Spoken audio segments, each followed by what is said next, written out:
Hello. Hey, I got somebody in the back. Who is it? Oh, hey, Tommy. Thomas. What's up?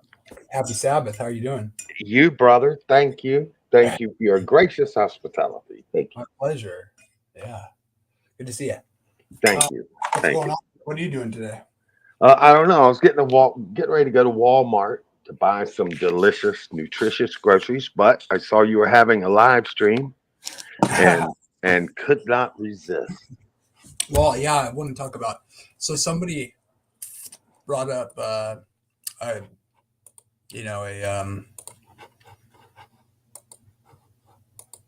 a reason to doubt my interpretation of Daniel. So I'm just gonna go start with that. Feel free to jump in and say whatever, whenever. But so here's the question: Mm, How does how it's historically been the case that Daniel was this amazing prophecy about that proves the Bible's legitimacy, its prophetic accuracy, its undeniable divine origin, and the proof of Jesus being the Messiah. People still say that, I suppose, but there's so much disagreement in American, at least Christianity, that about parts of this prophecy, in which there's all these different interpretations of Daniel 9:24-27, the prophecy about. Everybody recognizes that it's at least in part about Jesus, but the big question is the last verse. So, is there bickering amongst the eschatologists? For sure, and I am one of them for sure, because I think it's so. This is like the most contrasting verse in the Bible, because I would argue that Protestantism historically has understood this to be entirely about Christ, and then some of the newer, more dispensationalist theology has brought it into question, and in fact said that the last verse isn't about Jesus but about a future Antichrist. And I've demonstrated in a lot of my videos. I don't expect you to have seen them or anything, but in many different clips that I've made of why that doesn't work, to make the last verse about Antichrist regarding the he of verse 27. Who is it referring to? And I'll just briefly overview some of the issues. So verse 26 is after 62 weeks, which is a score is 20. So 60 is 60, because we're looking at the 70 weeks that are the prophecy that these things must take place. So after 62 weeks, so after 62 weeks, which is after the 7 also, because there's 7 and then there's 62. So after 69 of the 70 weeks, shall Messiah be cut off, but not for himself, : and the people of the prince that shall come shall destroy the city and the sanctuary, and the end thereof shall be with a flood, and unto the end war of desolations are determined. So now the question is in verse 27, and he shall confirm the covenant with many for 1 week, : and in the midst of the week he shall cause the sacrifice and oblation to cease. For the overspreading of abominations he shall make it desolate, even until the consummation and the determined shall be poured upon the desolate. So my view is that 26, the beginning of 26a before the colon, and the 27 before the colon is talking about Jesus. And what comes after the colon in both verses is a reference to the destruction of the temple, ultimately, which culminates in the destruction of the temple. Which happened in 70 AD. Which happens in 70 AD. Got right. It. And so the question is, the he in verse 27, is this referring back to, in verse 26, to the Messiah, which everyone agrees is Jesus?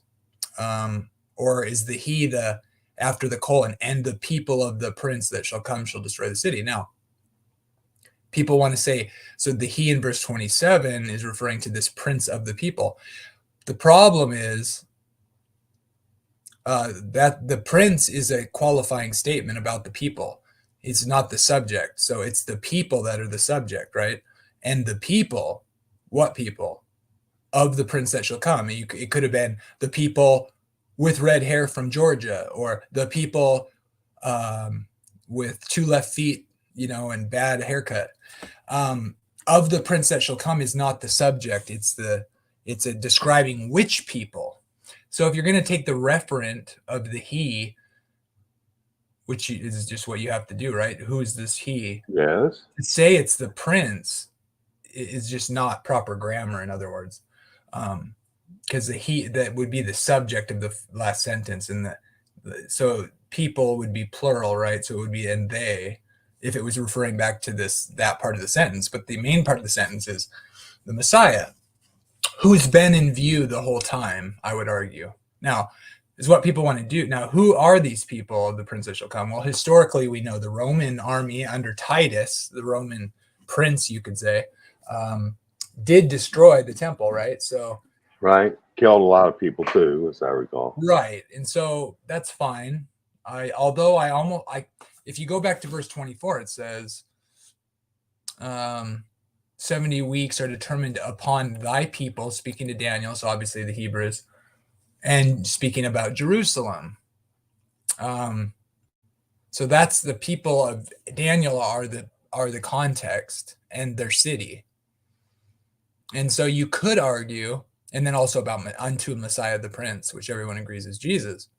70 weeks are determined to do all these things, put an end to sin, finish the transgression, make reconciliation for iniquity, which, by the way, is atonement, the same word for atonement, to bring an everlasting righteousness, to seal up the vision and the prophet is probably a better translation, and to anoint the most holy. In no way is, and this is in good news to Daniel and good tidings, you could argue. And so we know historically also that Jesus did that. So anyways, who made it the temple get destroyed? Why was the temple destroyed? What would you say? Titus. Well, I mean, like, why did God have the temple destroyed? Um, I, Eschatology ain't my forte. You know what I'm saying? I'm semi-retarded, and so I get to be ignorant. But I would say it's part of God's plan. Maybe he was mad, or he allowed the temple to be destroyed because it was obsolete, or I'm not sure.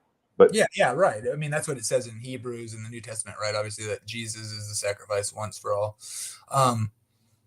And so, yeah, it's destroyed for one because we don't need it anymore, because Jesus was the one. I mean, that's clear in Paul's language, right? So the question is, so what made it get destroyed? Well, the death of Jesus. Well, why did Jesus die? Well, the people had him crucified for our sins too. But in their context, they, may his blood be on our hands and our children's hands and things like that. And I mean, the Romans killed him, but it was, the view is that the people rejected their Messiah, which had him killed. Okay. The leaders, however you want to say it. The point is, what's in view here in this context, I would actually, you could make a good argument that the people of the prince, because if you look back, Jesus, the Messiah, the prince, is referred to. Well, in the King James, this prince of the people, they didn't capitalize the P, probably because they knew Titus destroyed the city and the Romans destroyed the city. But that may be a mistake because that was a translational decision. The prince could just be Messiah, the prince, because at the beginning of the prophecy, it says, Messiah, the prince, and then it just refers to him as Messiah. Maybe it's referring to him again as the prince. That's a possible interpretation. Why? I actually think it's a better understanding to think, well, the temple ends up getting destroyed because the people of Daniel didn't accept Messiah, which got him killed, which made the temple be obsolete and made it get destroyed. So you could say Rome destroyed the temple. You could say the decision by Daniel's people destroyed the city, or you could say God destroyed it because he predicted that this would occur. And so you could argue God is the ultimate reason why it's destroyed because God is sovereign.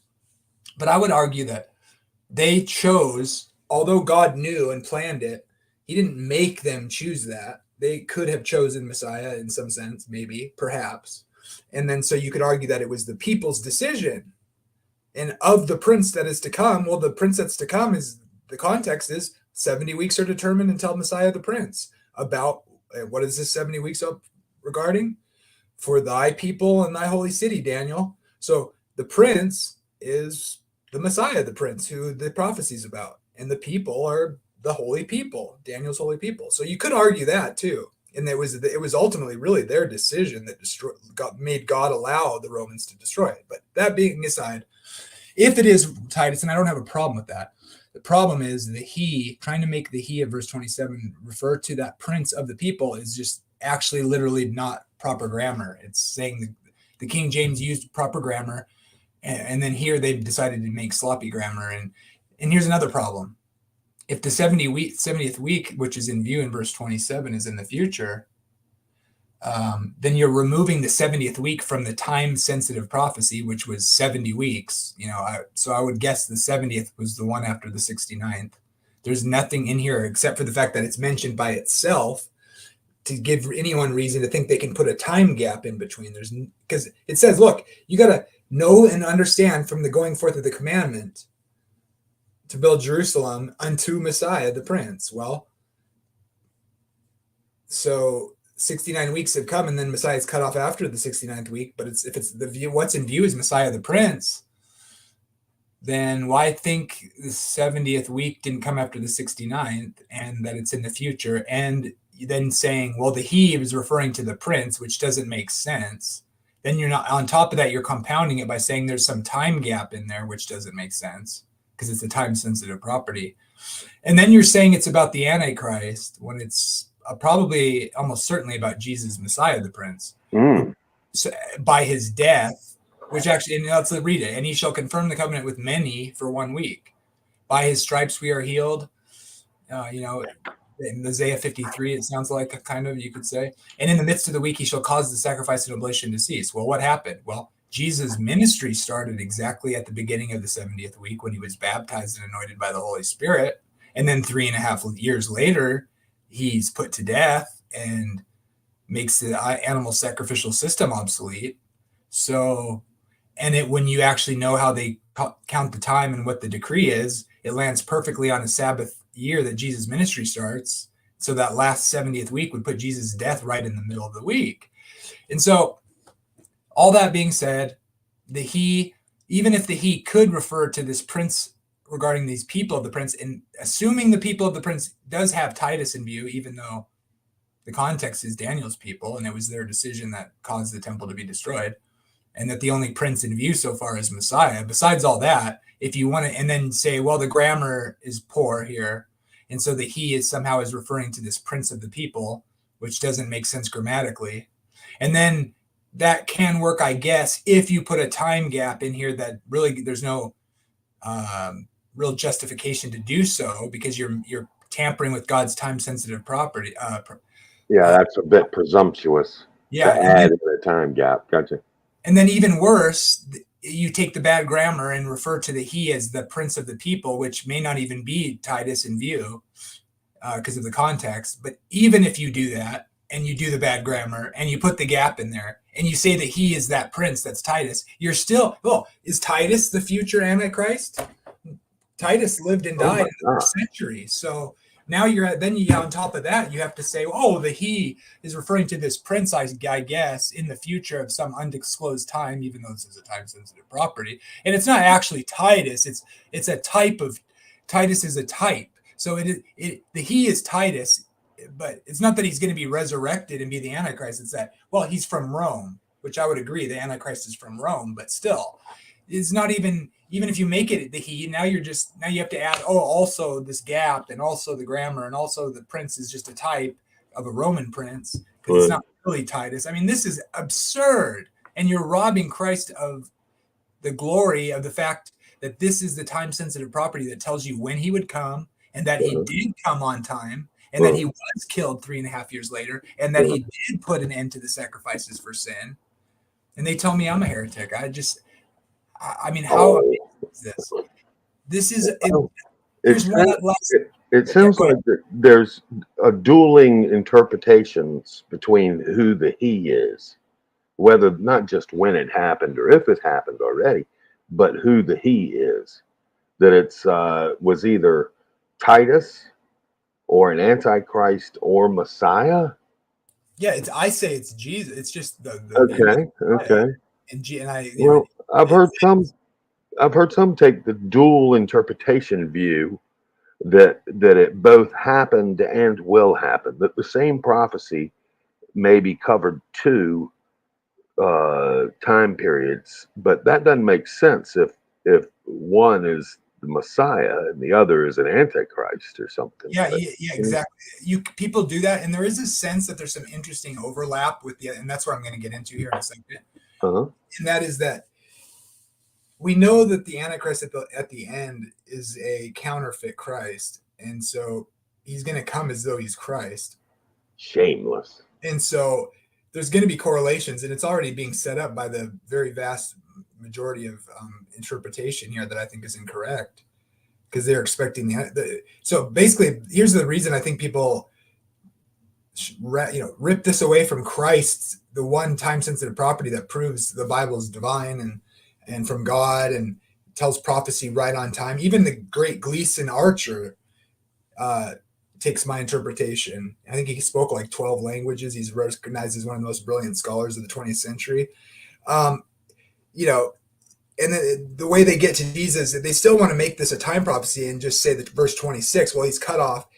And then they rob the whole ministry as being part of it for some reason, and just say, and then they mess with the calendar to try to make the time period shorter and make it a different decree.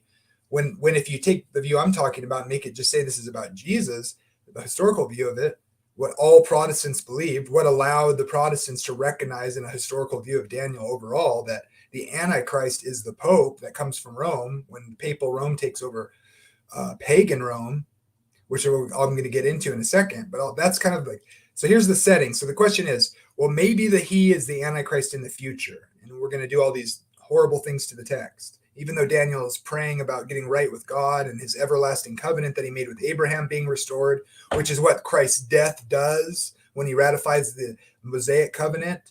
Not God does this and promises to do this unconditionally, not because the people obeyed, which they didn't, and that's why someone had to die, either the people or the testator, which is God or Christ, and he did die and ratified that, and to bring in the everlasting covenant.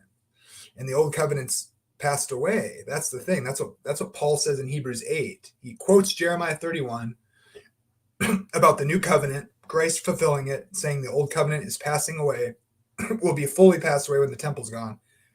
Could also point out that some really amazing things are recorded in the Jewish Talmud regarding 40 years before the temple was destroyed, which is to the exact year Jesus died, that all these things happened in the Yom Kippur when they did it every year until the temple was destroyed. The scarlet thread never turned white anymore. And this is rabbis who don't believe in Jesus recording this in the Talmud, Yoma 39b. They said when they cast lots for the two goats on Yom Kippur, one for Yahweh and one to go into the wilderness. Right. The goat for Yahweh came up in the left hand 40 years in a row, which is astronomical odds in the billions for that to happen by chance. It was a good omen for the lot to come up with in the right hand, the goat for Yahweh, but it came up in the left hand. The scarlet thread that they would put on, covered the sacrifice with, would normally, after they did all the ceremonies, would turn white. And there's a verse in the Bible that says, though your sins be as scarlet, they shall be as white as snow. Well, there was an omen that would occur, and they said that it no longer turned the threads white anymore. Wow. And they said the gates of the temple would not stay shut overnight. And what would happen? They would just like supernaturally be open the next morning, and they tried to hold it shut. So that's like in their culture, that was like a sign that the city wasn't safe, sort of thing. The temple wasn't safe, and the menorah wouldn't stay lit, and they even tried to set up all these different things to make it stay lit, and they'd come back in there or whatever, and it would be the light would not stay on. How depressing. So it just shows the temple was over after Jesus died. Well, now the Talmud, I'm ignorant, Jamie. You will forgive me, I trust. The Talmud is Jewish writings written after the year 1 AD or something, or what's the Talmud? Yeah, it's just the Jewish writings. So this, I think, was written at least 100 or 200 years after the temple was destroyed. Okay. They're referencing back to and they're arguing that they're not arguing anything about Jesus' death, but they're saying 40 years or a generation before the temple did come down, that these things were occurring, and what they associated it with was God giving them a sign that the temple wasn't going to be needed anymore. That's kind of their story. Wow. They don't associate it with Christ whatsoever in the Talmud, but we know historically that the fact is that that's when Christ died to the year, I would argue. Some people would quibble about it if it was exactly 40 years before that, but I think it was. The Talmud, that's not part of the Kabbalah, is it? No. Okay, thanks. Yeah. Forgive my sophomore questions. I'm learning. Yeah, it's like they call it Tractate Yoma, Yoma 39b. It's really interesting what they record there, and it began happening exactly 40 years before the temple was destroyed, which is 31. Menorah wouldn't stay lit. I bet you that freaked them out. I bet that. Yeah, or the scarlet thread not turning white is a sign that God had forgiven the sins of the people, because Yom Kippur was the Day of Atonement. Right. And so it was when the sins of the people for the whole year were taken care of by the sacrifice taken into the most holy place. And so the omen that God would show is that the scarlet thread turns white, saying he had purified the people, but it wouldn't turn white anymore. That's what they say. That's their writings, 200 years. I know it. Yeah. Pretty amazing evidence for Christ's, the fact that they're saying it not to support Christ. So this is a non-Christian source that why would they make that up? I guess you could ask, or something like, or how is it a coincidental that they made something up that happens to correlate with Christ, even though they don't believe in him? So it's kind of interesting. But okay, so here's the question that came up to challenge that this doesn't have Jesus in view because of what's in Daniel 11. It says, I'll go into it real quick. Crimson Air pointed this out to me. And I hadn't gotten this far in my studies here, looking at this for the last several months. I just haven't gotten this far yet, working and stuff. But it's talking about the king of the north, which we see in the book of Revelation as being regarding this Antichrist figure, the symbology and or whatnot, which is related to Old Testament. It's not Putin, is it? No. I don't think so. No, I think it's, but so I think it's verse, let's see. Okay, right here, verse 22. So it's talking about the king of the north and his evilness and rise to power and things. He shall stand up a vile person to whom they shall not give honor of the kingdom, but he shall come in peaceably and obtain the kingdom by flatteries. And with the arms of a flood shall they be overflown from before him, and he shall be broken, yea, also the prince of the covenant. So he's saying, look, there's a prince here. It's clearly talking about the king of the north, and he makes a covenant. There's some covenant he makes. And I just said, I don't know how to parse that out. I'm not sure. There's a couple ways you can look at this. This is like a typology, obviously. You can take it as a literal thing, what's going to happen, or some people apply it to like Antiochus Epiphanes. I think that's a mistake.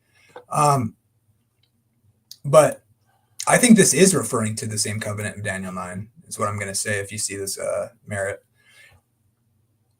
He's trampling on the prince of the covenant. Like, that is, I think it's Rome. I think it's the Pope. I think this is a historical happening, that this is a sweeping notion of the power that's against God. That's the little horn power. This is the little horn from, and so I think he's trampling. That is actually a reference to Jesus, the Prince of Jesus, and the covenant he made, the new covenant. So I don't think this is talking about a covenant the Antichrist also makes maybe in the future. This is literally talking about the Prince of the covenant being Jesus, and the new covenant, the Holy Covenant. And so I would take this as being historically symbolic, if you will. Like, although it doesn't have to be taken that way, I'm not totally married to that interpretation. But the reason I say that is because if you look at the details of this chapter 11, and it's definitely referring to the same power in chapter 7 and 8. So I was going to go there. I probably should give a little bit of oh, here, I'll do this. So see if I can share one of my slides to do a quick overview. Daniel 2 is where it really starts laying out the picture of history and prophecy. And so let's see if I have that here. Should. Is this it? I hope so. Yeah, there. So in Daniel 2, Nebuchadnezzar has a dream, and he is looking for an interpretation. And of course, the Jews or the Hebrews or Israelites are in captivity in Babylon. The temple was destroyed. It's spoken of Jeremiah, which comes back up in Daniel 9. But the dream he has is this head of gold and this big statue, right? And then he's looking, and then Daniel's able to interpret the dream, even without hearing the dream. God just gives him the dream and the interpretation, and he gives them. And so Daniel gives the king the interpretation. So here's this thing that was in the dream, the statue, and what does it mean? Let's see if okay, yeah. So the king is Nebuchadnezzar, the king of Babylon, and Daniel's in captivity, and because he gives the interpretation of the dream, he's appointed a high place in the royal court or whatever, along with the three other Hebrews, Shadrach, Meshach, and Abednego, which is their Babylonian names or whatever, I think. Right.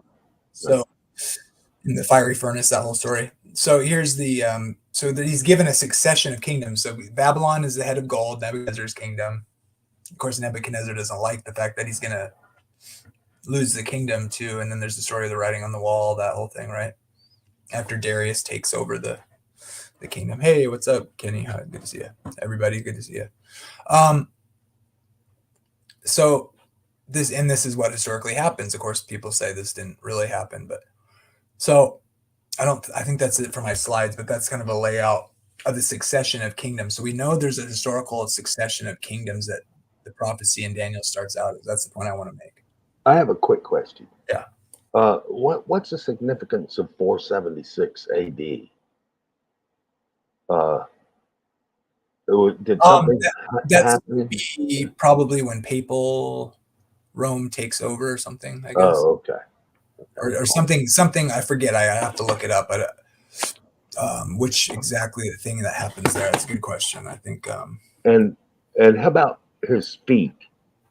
His Yeah, feet are clay. Is that right? Yeah, I didn't finish these slides, so it's halfway. So I'm just showing it. Okay.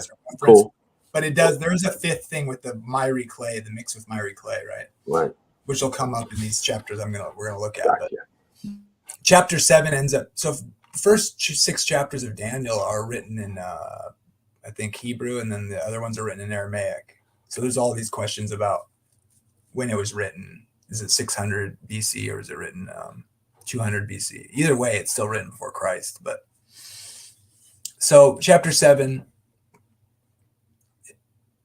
Daniel sees a vision at night. Behold, 4 winds of the heavens strove upon the great sea. 4 great beasts came up from the sea, diverse from one another. First was like a lion, which is this is where my slides were gonna go here next. Is describing these. I'm almost done with it, but the first was a lion.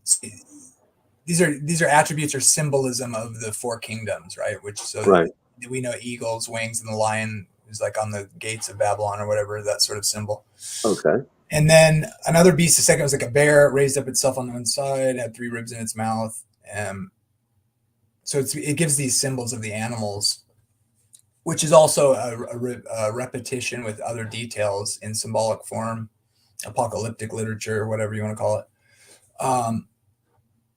And it tells you that, let's see, there's the 4 beasts or whatever. The lion and the bear. Is there an eagle? Leopard. Leopard. Yeah. And the 4th beast is just a dreadful and terrible and strong exceedingly, and it had great iron teeth. This is Rome, and it devoured and brake in pieces and stamped the residue with its feet. It was diverse from all the beasts that were before it and had 10 horns. And so I would say the 10 horns historically, some people say it's like Europe or whatever, but there's other ways to look at that. Like if you look at it in history, or if you think this is speaking of further down in our point. But we know that this last power is the last power. Rome is the last power before, and it's exceedingly great, right? And so, let's see. And I beheld. Let's see. The Ancient of Days did sit, whose garment was white as snow, and the hair of his head was like pure wool. His throne was like the fiery flame, and his wheels are as burning fire. This is talking about God. Fiery stream issued, came forth from him. Before him, thousands and thousands ministered unto him. 10,000 times 10,000 stood before him. The judgment was set, and the books were open. So this is looking all the way down to the final judgment. I beheld then, because of the voice of the great words which the horn spake, the little horn, which comes up out of, well, it kind of comes up out of the Grecian Empire, but also out of the 4th kingdom here, and we'll look at it in the next chapter. But the little, let's see, where is that first say the little horn? I think it's in the next chapter, chapter 8. And it talks about the coming of Christ, and it was given him the glory and a kingdom that all people, nations, and languages should serve him. It's an everlasting dominion which shall not pass away, in his kingdom which shall not be destroyed. So we know that Christ's kingdom destroys the final, the iron kingdom, which is Rome. Then I knew the truth of the 4th beast, which was diverse from all the others, exceedingly dreadful, whose teeth were of iron, nails of brass, which devoured, brake into pieces, and stamped the residue. And of the 10 horns that were in his head, the other which came up, before whom 3 fell. Even of that horn that had eyes and a mouth that spake very great things, and whose look was more stout than his fellows. I beheld the same horn made war with the saints and prevailed against them. Until the Ancient of Days came, and judgment was given to the saints of the Most High. And so this is looking down all the way out of the 4th kingdom, which is ultimately destroyed by the rock that strikes its feet. which is the next chapter, I think, Right. is Christ's kingdom. And there's kind of this correlation between Christ's first coming and kind of, establishing his kingdom. But we know there's like a second coming, right? And so history, and then there's all this history in between. But in this thing, it almost sounds like some people would say, like a preterist would say, Christ established the kingdom in his first coming. Right. That's mistaken. I think that's partially true, but it's kind of already, but not yet. Right. Have you heard of the Dominionist? Yes, that was a popular view as well Mm. during the Reformation, I think. If anybody wants to join, you're welcome to. The link is pinned. I was kind of hoping Merritt would show up because I wanted to talk to him about regarding chapter 11. But so what I'm trying to do is establish that so Daniel 2 sets this historical precedent for the nature of what the prophecy is. Now, is what futurists will do, I would say, is they'll say a lot of the stuff which seems to have occurred in some sense, at least as a type, is going to come back.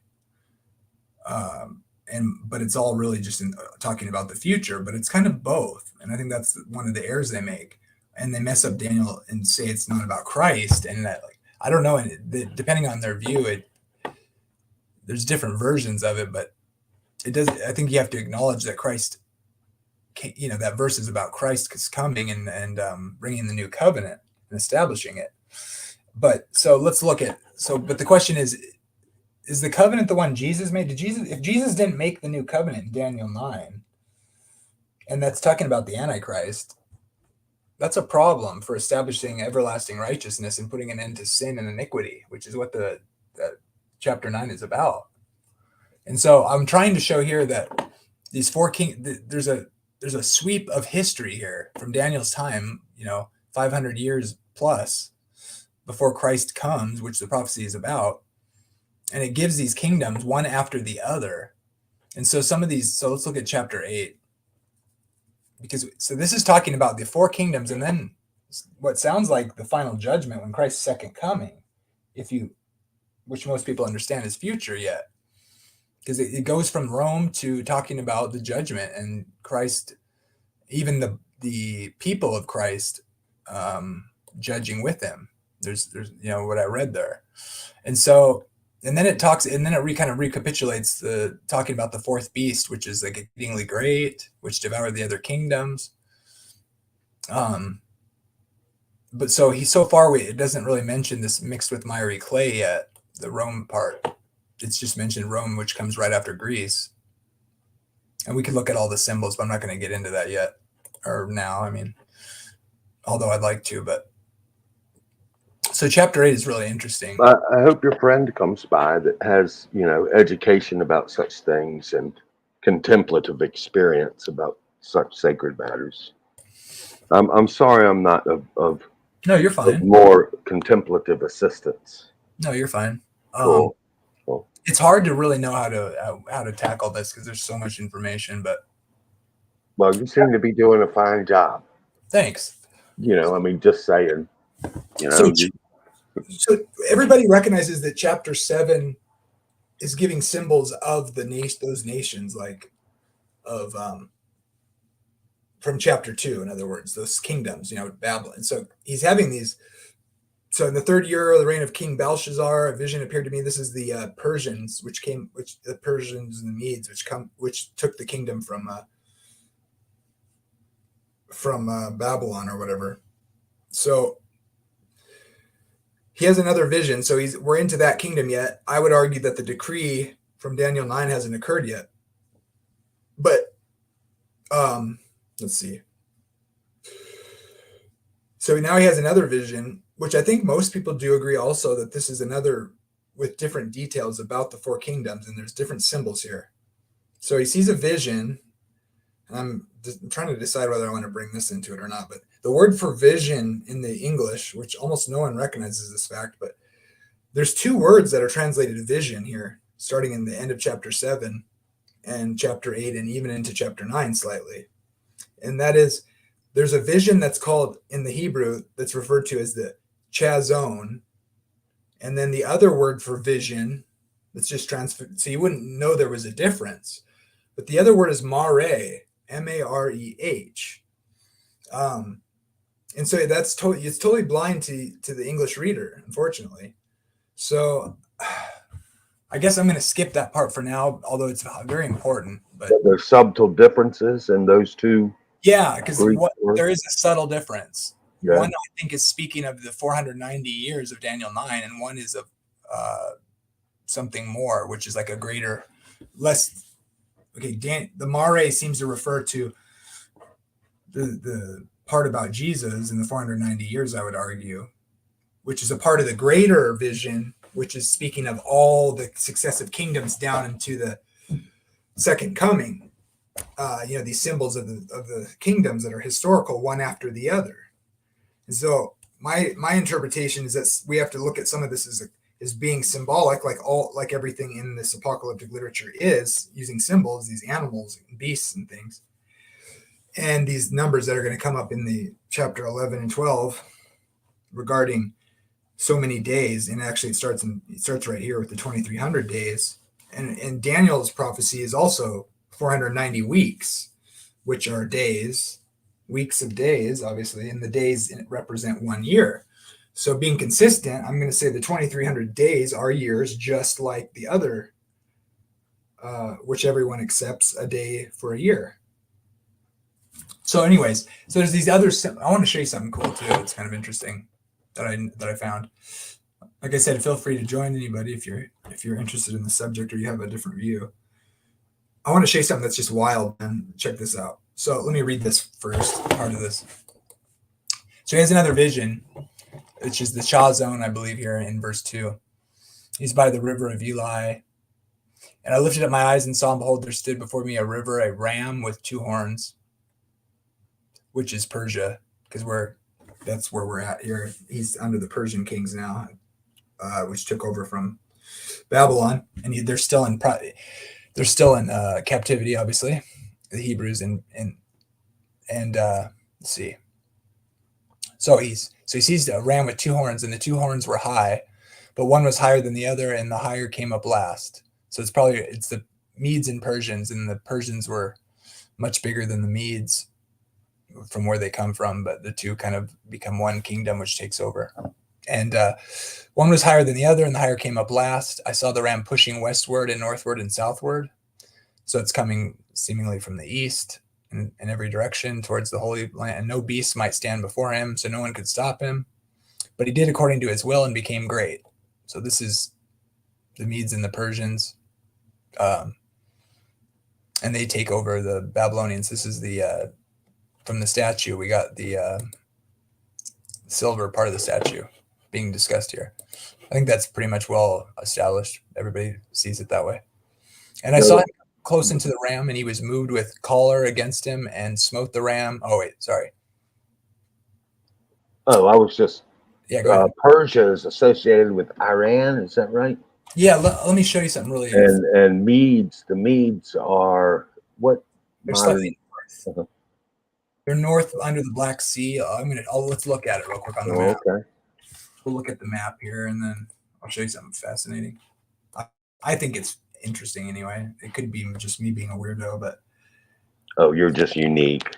You're not weird. Well, we'll see what you say. I'm curious how you'll respond to this. Let's see. Okay.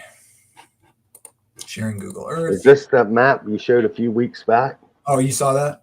I think I recall a cool map that you showed, and how on the map there's like some type of, what is it, a lion, or I can't remember what it was. Look at it. Well, so yeah, here we go. So here's the map of Israel. Israel's right here, okay? This is Israel. And then the Black Sea. Let's see, where's the Black Sea? Is up here, I guess. Bear with me here. I get mixed up here. Oh, yeah, it's up here, I believe. Or is it? I always get mixed up here. Right up here. It's up here. Iran. So Persia is in this region, right? Let's see. think this is Persia right here. If you can see my mouse, hopefully. And the Medes, I think, were, I believe, yeah, right in this region here, and the kind of this portion. And then Persia, I believe, if I'm remembering right, is kind of this whole area in here, Iran area. But slightly to the northwest was the Medes, right there on between Baghdad and Tehran. So, anyways, that's the region being referred to as the Ram, which was moving kind of south, north, and west, but not east. So it's moving to your left. Now, if Iran is Persia and Tehran, and to the south of Tehran, slightly west, is Medes, that's the Ram with two horns. Now look at this. Call me crazy, but right where Kavar National Park is. Do you see that? I see a ram's head right here, or with two horns right here. Here's the horn, curls around, even comes to a tip, and the white part there is the face, and that black stripe is actually what the ram looks like. It's got an eye right there and the nose. Even kind of looks like its hand is forward and it's like running, and that's like a hoof or something, and it's almost like you could see wings on the damn thing. Or it kind of looks like there's a big, it says it had one horn bigger than the other and one breaks. So it looks like the one big horn, and then the one on the side looks like it's a broken horn. Yeah, it doesn't look as big. Yeah. But I mean, the curl of it and everything, look at that. And it's like a dry lake bed and the mountains right there. And it even curls. And depending on how you're looking at it, like as you zoom out, it curls just like a ram. There's even like an eye right there, dude. And a nose. I mean, in the black stripe. Let's see if I have that picture still. I mean, you know, it is kind of Rorschach-y, but I see a ram. Yeah. Depending on the angle too, like right there is pretty good. Let's see. The curl of the ram horn and the size and the shape of the head is just kind of like, is what's uncanny about it to me, though, is just this idea that it's facing the direction towards Jerusalem, and it's said it's moving that direction. Okay, whatever. But it's right in Iran. It's right exactly in the middle between Medes and Persia, or Mede and Persia. I mean, it's literally right. This is, if you look at a biblical map, it's dead on, straight across from Israel. Oops. Let's see. I wouldn't put it past God to make geographic features that, you know, I mean, were confirming of prophecy. You know? It makes kind of like that. It makes you wonder. For me, anyway. Some people I've asked different people of various backgrounds. Some of them think it's just being weird or whatever, but it's one thing to find something that looks exactly like a ram, right? But then in the exact spot that correlates with prophecy, or it makes you wonder if they like could see it somehow or something, and that's why they're using that symbolism. And you could ask that question too, but whatever. But so Daniel 8, then let's see. Then the next one is a goat, which is Greece, with a one horn. The great horn was broken, and it came up 4 notable ones. So is what beats the ram is the goat here with the one horn, which represents Alexander the Great and the Greece Empire, which comes after the ram. And somebody pointed this out to me. Look, what's behind the ram here onto the right there? Kind of looks like a goat with a horn on its head. Look. Oh, yeah, I think I see it. There's even like a horn there. You could say, I don't know, that's his ear or a horn, or you could say that's a horn. It's kind of a beard or a beard. And he looks like his right leg is bent back, and his it's all messed up or whatever. But I mean, there's the whole body and everything with the right leg bent, up like it's gonna charge or something, and then the left foot's right there, and its hair's kind of like flowing around, and then its butt's and its tail's sticking up and everything. And it's, it's got the beard and everything. I was just like, and there's kind of like a horn there. You can see it 2 different ways, if that's his ear there up on the top, or you could right there. And then there's kind of like a horn looking thing there, or you could say that's the horn. I mean, you could say all sorts of things, I suppose, but I mean, that's pretty weird. Anyway, it's kind of interesting, I think. I think it is too. I think it's subjective, interpretation. The subjective interpretation, but notable, notable. If somebody said, "What do you see that the white there? What animal would you say that is?" I would have said it was a goat. And if you ask me what this animal is, and I didn't know anything about the prophecy or the area, I was just looking at the map and I saw the ram from because of the mountains, because I was trying to find it on the map where Media Persia was compared to Israel. And I was like, what the heck? And then I looked closer, and then I get certain distances, and then I looked up a picture, and there's literally they have rams. I don't know if it's necessarily from that period, but one of the pictures I found, it has that white with the black stripe and stuff. I'd like to look into that more, but it doesn't really matter. You can kind of start to see stuff everywhere if you want to, but the fact that that looks, I would have said that's a goat there. I don't know about you, but anyway. Well, I wouldn't feel bad about seeing it and being impressed about it, or it's weird, astonished, or So, anyways, in chapter 8, he essentially with more. I'm just going to say it this way: 7 and then 8 gives you more details on the 4 kingdoms, which is notable historically because Alexander the Great was the horn that led Greece. We know that he was a single, like a beast. He essentially has conquered the whole known world with the Greece Empire, and then it says that horn's broken. He dies at a young age. 4 horns come up, and that's what happened. The kingdom split into 4. One of them is Rome, ends up becoming Rome. I don't have my notes in front of me, so I don't want to misspeak, but there was 4 kingdoms that it got broken into. People argue 5, but that's all in the symbolism here. That's why people think Daniel was one of the reasons people would argue that Daniel must have been written in the year 200 after these things occurred, because it's just too accurate. But there's reasons to say yes and no. But even if it was written in 200, Daniel 9 is still talking about Christ, it seems.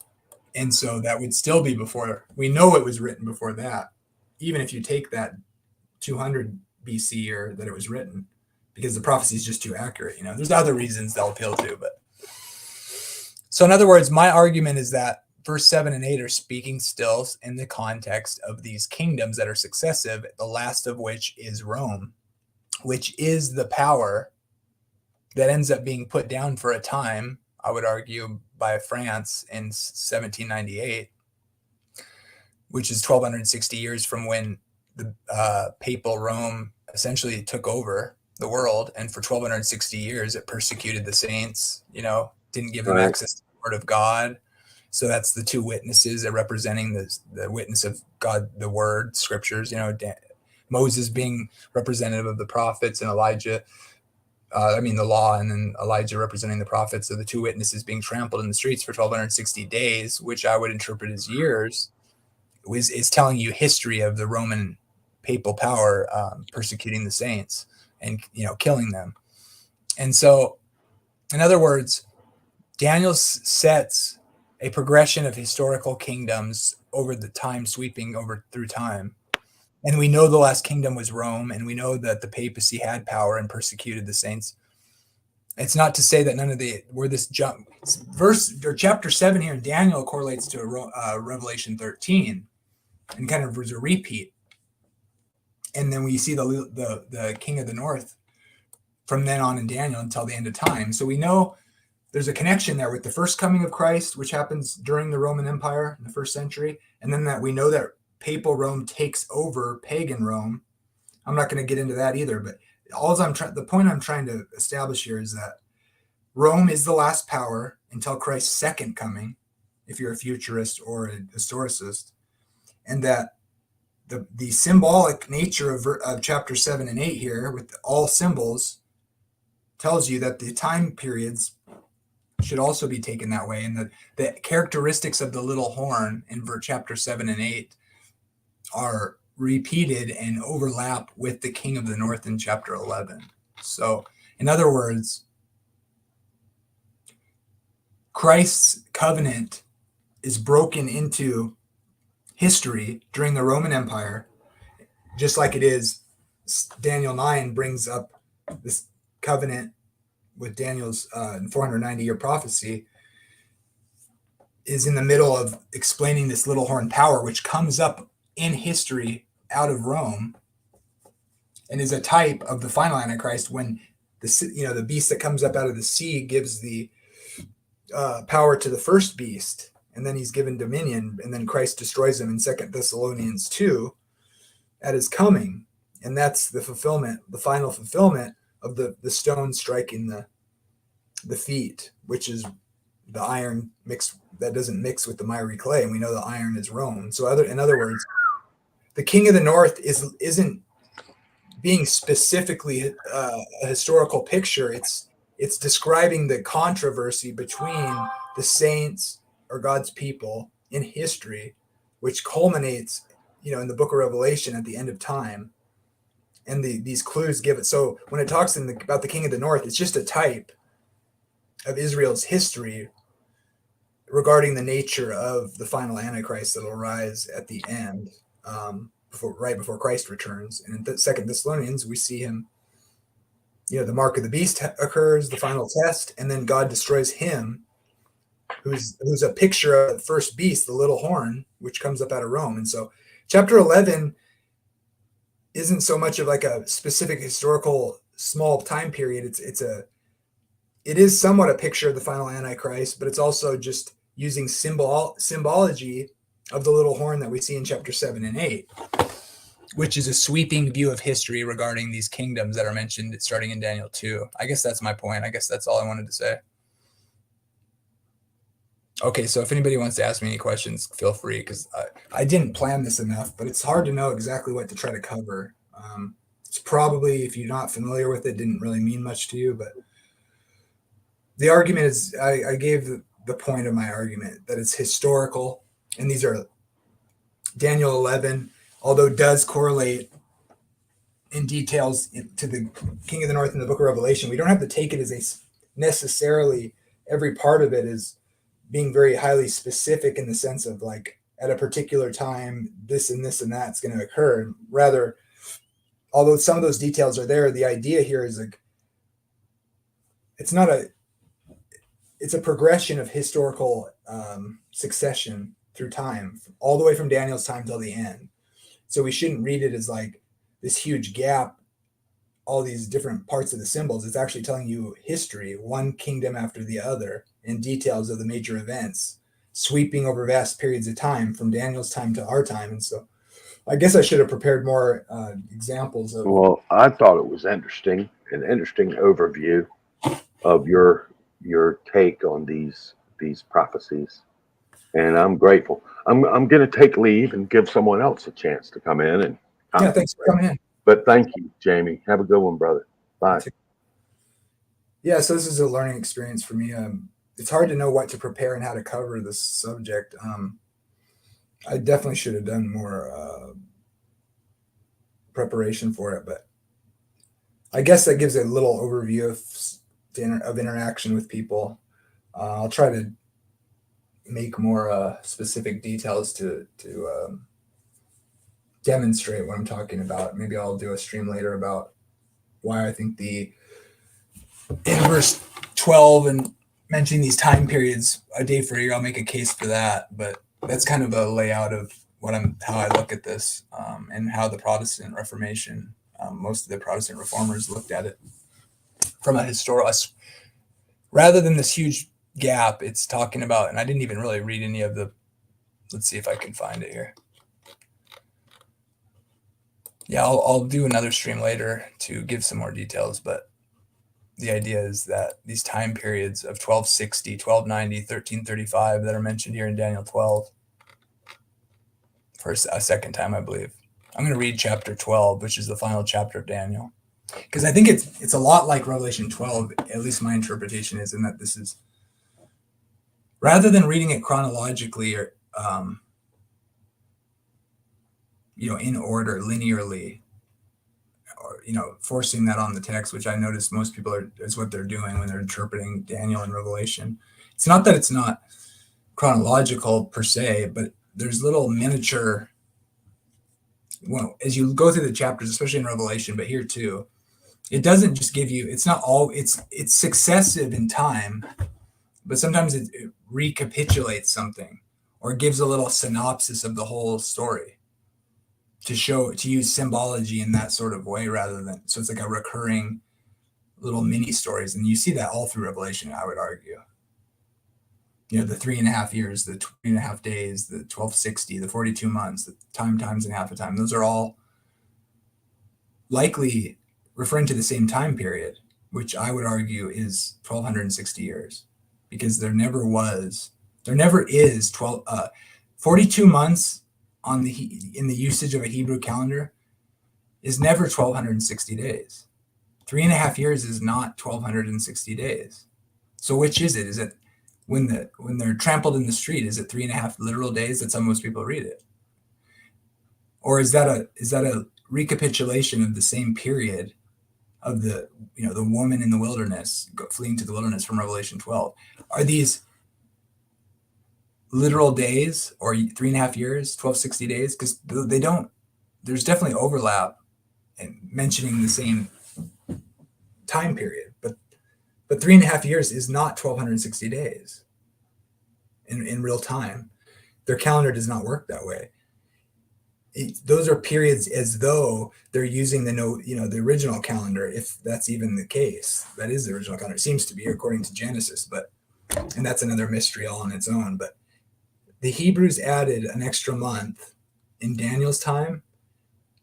They had to add an extra month every 19 years. 12 of the years out of the 19-year cycle, they had the 13th month. The reason they had to do this is because if they used a strictly lunar calendar, that is 12 months with 30 days each, which is exactly 360 days in a year. If you did that and you operated on a strictly lunar calendar, you would slowly progress, year after year, you would fall behind an actual seasonal year. And we know, just logically, we know historically this is the case, that they added those months, but which makes it so that there's never a 3.5 year period with 1260 days. So they had to adjust because many of their festivals required them to land in the right season. The wave sheaf offering is seasonal. Passover, you had to select the lamb at a certain time of year and things like that. So it's correlated with the moon from month to month within a single year, and that's fine. They stayed within 15 days year to year of an actual year of the same date, right? But in order to keep on track with the seasons, you have to adjust. And we know that when other things in the Bible use the actual real year. In other words, they had a luni-solar calendar. It operated within the year based on the moon, which is month to month. But you can't, because it's not strictly 30 days for the moon cycle, you had to add that extra month. So many, 12 out of 19 years. And it actually keeps them quite well on track. My friend CJ on the synagogue has some really good things describing this in more detail. I think he said it keeps them on track within so many days for 3,000 years or something crazy like that, or something like that. But you can check that out, the synagogue's channel. But the last thing I'll say is, so these prophecies are these time periods of a strictly lunar rendering of time ought to inform the reader, because they're embedded within all symbolic literature, where it's using symbolism. All the kingdoms are symbols. So because we know they're not using real time increments, we should also understand those to be symbolic, like we do in Daniel's 70 weeks of years. A day equals a year. And the context given is historical kingdoms of sweeping through time, not like a break in a period in the middle of history, but symbolic literature describing all of history down into the end of time. And the correlations are undeniable, which is what I'm going to cover later. So thanks for coming.